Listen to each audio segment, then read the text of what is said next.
एल्डहोस का वकील उनके घर आता है, लेकिन जैसे ही उसकी नजर सेलेना पर पड़ती है वह उसकी ओर खींचने लगता है। सेलेना उसकी यह कमजोरी भांप जाती है और उसे एल्डहोस के कमरे में ले जाती है। एल्डहोस वकील को इशारों में कुछ समझाने की कोशिश करता है कि सेलेना और बेल्थाजार का चक्कर चल रहा है, लेकिन वकील को कुछ समझ नहीं आता। अब सेलेना वकील के बारे में एल्डहोस से बात करती है और दोनों के बीच कुछ कंफ्यूजन चल रही थी। थोड़ी देर बाद वकील सेलेना को बाहर ले जाकर कहता है, एल्डहोस ने एक नामा लिखा था जिसमें कुछ परेशानी है, उसे ठीक करने के लिए आपको कल आना पड़ेगा। वकील सेलेना को पटाना चाहता था, लेकिन उसके सामने कुछ कहने की हिम्मत नहीं जुटा पाता और वहाँ से चला जाता है। अब सेलेना अकेली चेस खेलने लगती है, तभी बेल्थाजार आ जाता है। दोनों एक बार फिर रोमांटिक हो जाते हैं और किसिंग शुरू कर देते हैं, लेकिन इस बार बेल्थाजार को यह सब पसंद नहीं आ रहा था। वह अब खुद को अजीब महसूस कर रहा था कि ऐसा सब एल्डहोस के साथ गलत हो रहा है। सेलेना फिर से उसे समझाने लगी है, हमें जल्दी से एल्डहोस को मारना होगा, अगर उनका भाई जॉन आ गया तो हमें कोई प्रॉपर्टी नहीं मिलेगी। सेलेना बार बार बेल्थाजार को उकसाती है, तुम कोई प्लान बनाओ, कुछ तैयारी करो, लेकिन बेल्थाजार इस बात से डर जाता है। वह बहाना बनाकर सेलेना से कहता है, अभी 4-5 दिन इंतजार करते हैं, फिर देखेंगे। लेकिन सेलेना को पसंद नहीं था, उसे बेल्थाजार को मोहरा बनाना था, मारने के लिए बेल्थाजार को, लेकिन सेलेना कामयाब नहीं होती है। बड़े प्यार से बेल्थाजार को नाश्ता देती है, क्योंकि उसके पास अब भी बेल्थाजार से कई काम करवाने थे। नाश्ते के दौरान सेलेना फिर से वही बात छेड़ती है, चलो हम एल्डहोस को मार देते हैं और उनकी प्रॉपर्टी अपने नाम कर लेते हैं, फिर हम दोनों आराम से अपनी जिंदगी जिएंगे। लेकिन बेल्थाजार का मन इस बात के लिए तैयार नहीं था। बाद में बेल्थाजार एल्डहोस को खाना खिलाने के बाद सेलेना के कमरे में जाता है। वहाँ सेलेना तैयार हो रही थी, क्योंकि उसे किसी जरूरी काम से बाहर जाना था। दोनों के बीच हल्की फुल्की बातें होती हैं, लेकिन इस बार बेल्थाजार 2 दिन की छुट्टी लेने का फैसला करता है। वह अब इस खतरनाक प्लान में और आगे नहीं बढ़ना चाहता था। सेलेना को यह बात पसंद नहीं आती, वह बार बार उसे तंग करने लगती है, लेकिन बेल्थाजार टालता रहता है। अब सेलेना थोड़ी मायूस हो जाती है, उसे डर था कि अगर जॉन आ गया तो उसे प्रॉपर्टी नहीं मिलेगी। बेल्थाजार जाने से पहले उसे एक गहरा किस देता है और वहाँ से चला जाता है। सेलेना उसके बाद भी विचारों में खोई रहती है। अगले दिन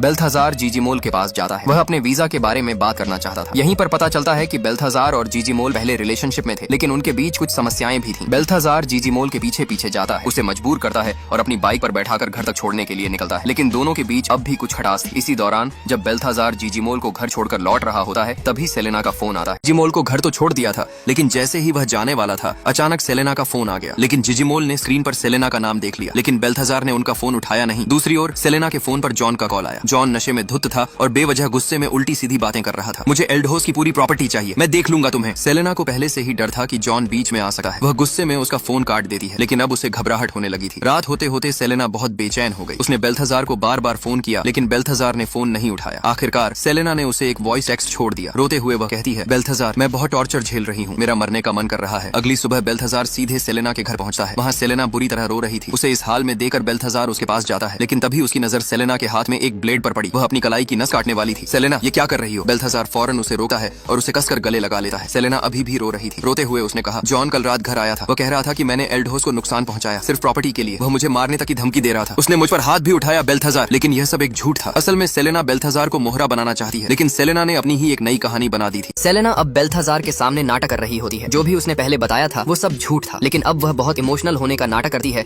मानो उसकी दुनिया उजड़ गई हो। बेल्थाजार भी उसकी इतनी देखभाल कर रहा था जैसे कि वह उसकी खुद की पत्नी हो। सेलेना चालाकी से उसे अपनी बातों में उलझा रही थी। सेलेना को पूरा यकीन था कि अब बेल्थाजार जरूर उसके जाल में फंस जाएगा। बेल्थाजार एक जरूरी मीटिंग में बैठा हुआ था, तभी सेलेना का फोन आया। बेल्थाजार मीटिंग छोड़कर सेलेना के घर पहुंचता है। जैसे ही वह अंदर आता है, एल्डोस को देखता है। उसकी हालत बहुत गंभीर थी, लेकिन हकीकत यह थी कि उसकी मौत कब की हो चुकी थी। लेकिन सेलेना को कोई फर्क नहीं पड़ता था। उसे एल्डोस से नहीं, सिर्फ पैसों से प्यार था। अब सेलेना बेल्थाजार को बताती है कि मैंने ही ऐसा किया है, लेकिन हमारे लिए किया। जब कोई पूछे तो बस यही कहना कि मैंने एल्डोस को बचाने की बहुत कोशिश की, लेकिन बचा नहीं पाया। अब बेल्थाजार के दिमाग में खतरे की घंटी बजने लगी। सेलेना अब और भी नाटक करने लगी ताकि किसी को शक न हो। अगले दिन एल्डोस का सीमेरल होने लगा। सेलेना सबके सामने रो रही थी, लेकिन अंदर से वह बिल्कुल शांत थी, क्योंकि यही उसका प्लान था। एल्डोस की मौत उसका रास्ता साफ, लेकिन बेल्थाजार सब समझ चुका था। अब भी वह पूरी सच्चाई नहीं जानता था, लेकिन कहीं न कहीं उसे महसूस हो रहा था कि सेलेना के आंसू झूठे हैं। सेलेना ने धीरे से बेल्थाजार की ओर देखा और हल्की सी मुस्कान दी। फिर अगले ही पल सबके सामने फिर से इमोशनल होने लगी, ताकि कोई उसके असली चेहरे को पहचान न सके। दूसरे दिन सेलेना ने एल्डोस के नाम से जुड़े सभी कागजों को आग के हवाले कर दिया। जो भी हॉस्पिटल के कागज, स्टेटमेंट या कानूनी दस्तावेज एल्डोस के नाम थे, सब कुछ राख में बदल चुका था। लेकिन तभी एल्डोस के भाई जॉन वहाँ आता है। सेलेना गुस्से में, तुम्हें यहाँ क्या चाहिए? जॉन कहने लगा, मुझे सब पता है सेलेना, तुमने ही मेरे भाई को मारा है। सेलेना ने लाख मना किया, लेकिन जॉन जबरदस्ती घर में घुस गया। उसके साथ उसकी पत्नी भी थी, जो पास खड़ी सेलेना को शक भरी नजरों से घूर रही थी। अब जॉन ने साफ साफ कह दिया, तुम इस घर पर कब्जा करना चाहती हो, लेकिन मैं तुम्हें ऐसा करने नहीं दूंगा। सेलेना की नजर जॉन की बेटी पर पड़ी, वो भी साथ में आई हुई थी। जॉन सीधा पुलिस स्टेशन गया और सेलेना के खिलाफ शिकायत दर्ज करा दी। मेरे भाई को सेलेना ने प्रॉपर्टी के लिए मार दिया। अब सेलेना की मुश्किलें शुरू हो गई थी। कुछ ही देर में सेलेना को पता चल गया कि जॉन ने पुलिस कंप्लेन कर दी है। उसने बेल्थाजार को फोन किया। सेलेना बताती है कि जॉन ने पुलिस कंप्लेन कर दी है, लेकिन बेल्थाजार को अब डर लगने लगा था। बेल्थाजार सेलेना को कहता है, मुझे इसमें मत घसीटो, मैं जल्द ही विदेश जाने वाला हूँ, मुझे इस केस में फंसना नहीं है। अब सेलेना और भी परेशान हो गई। अब बेल्थाजार के फोन पर पुलिस का कॉल आया, तुरंत सेलेना के घर पहुंचो। अब पुलिस बेल्थाजार और सेलेना दोनों से पूछताछ करने लगी। दोनों के अलग अलग स्टेटमेंट लिए गए। सेलेना अब घबरा गई थी, उसे सिर्फ एक ही डर था कि कहीं बेल्थाजार सच न बोल दे। फिर लेडी पुलिस सेलेना को अकेले पूछताछ करती है। जैसा पूछा गया वैसा ही सेलेना जवाब देती रही बिना किसी गलती के। उधर बेल्थाजार से भी पूछताछ हुई, लेकिन दोनों ने सच नहीं बोला, सिर्फ झूठ बोला होता है। अब पुलिस को कुछ ठोस सबूत नहीं मिला, लेकिन सेलेना के मन में अब भी एक डर था, अगर बेल्थाजार सच बोल देगा तो मैं खत्म हो जाऊंगा।